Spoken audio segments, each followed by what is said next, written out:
नमस्कार दर्शक बंधु मो भागीरथी बिंधाणी एवं मोर बास्तु संदेश चैनल को आपको मो स्वागत करुच्ची। आज आप देखिपारे एभली परिस्थिति रे किंतु यार कारण होची जे मोर डाहाण आखि आज को प्राय 15 वर्ष हेलाणी आखि खराब थिला किंतु आपण मते देखि पारुथले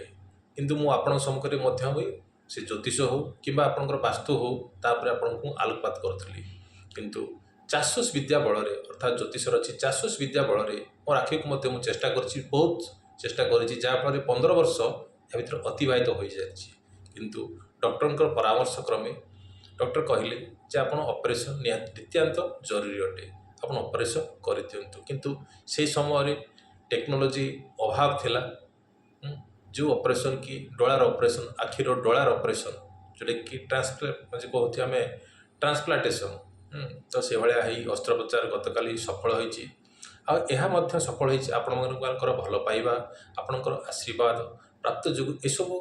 मत लाभ होती किंतु आपण मान कथा रखी रखुची कथा दे कथा रखुची जे ठीक 15-20 दिन पर आपण सम्मुखें जो वास्तु संदेश चैनल आपणकर ज्योतिष हो कि आपणकर जो आस्ट्रो संबंधी जहाँ किसी तथ्य उपस्थापन करुली आप गुरु ठार ज्ञान पाई आहरण करी आपण सम्मुखें उपस्थापन करुली यह जारी रहिबो सेथिपाई आपनको मोर निवेद अनुरोध आपण कथा को अन्यथा नेबे नहीं। स्वास्थ्य तो खराब हेले मनीष विभिन्न प्रकार समस्या दे गति करे किंतु मु गति करुली किंतु आपण सम्मुखें एभलिया स्थिति रे आसी बोलिकी मु केबे